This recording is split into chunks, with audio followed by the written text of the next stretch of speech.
रामायण की शुरुआत बालकांड से होती है, जो भगवान राम के जन्म और उनके जीवन की शुरुआती घटनाओं का वर्णन करता है। अयोध्या के राजा दशरथ के कोई संतान नहीं थी, जिसके कारण उन्हें अत्यंत चिंता होती थी कि उनके बाद राज्य का उत्तराधिकारी कौन होगा।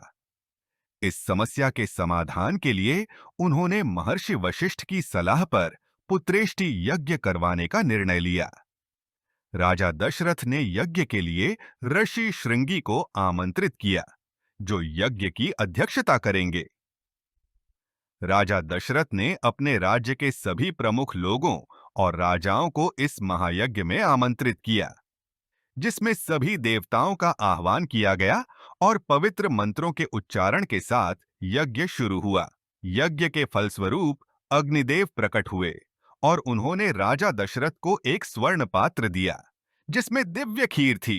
अग्निदेव ने कहा कि इस खीर को अपनी रानियों को दें और इससे उन्हें उत्तम संतान की प्राप्ति होगी।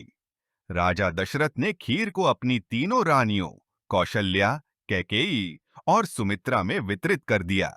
कुछ समय बाद कौशल्या के गर्भ से भगवान राम का जन्म हुआ।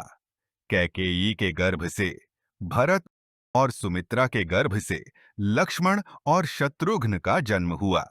भगवान राम का जन्म चैत्र मास के शुक्ल पक्ष की नवमी तिथि को पुनर्वसु नक्षत्र और कर्क लग्न में हुआ था। यह दिन हिंदू धर्म में राम नवमी के रूप में मनाया जाता है। अयोध्या में खुशी का माहौल था और राजा दशरथ ने पुत्रों के जन्म पर भव्य उत्सव मनाया। राम बचपन से ही अद्वितीय गुणों के धनी थे। वे अपने भाइयों के साथ अध्ययन में भी निपुण थे और गुरु वशिष्ठ के आश्रम में शिक्षा ग्रहण करने लगे। राम का जन्म सिर्फ अयोध्या के लिए नहीं, बल्कि पूरे विश्व के लिए एक दिव्य घटना थी। यह भगवान विष्णु के अवतार का समय था, जो अधर्म का नाश और धर्म की स्थापना करने आए थे।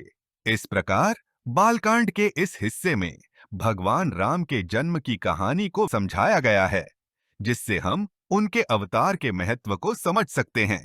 यह कहानी हमें यह भी सिखाती है कि भगवान राम का जीवन हमारे लिए आदर्श है और हमें उनके गुणों को अपने जीवन में अपनाना चाहिए।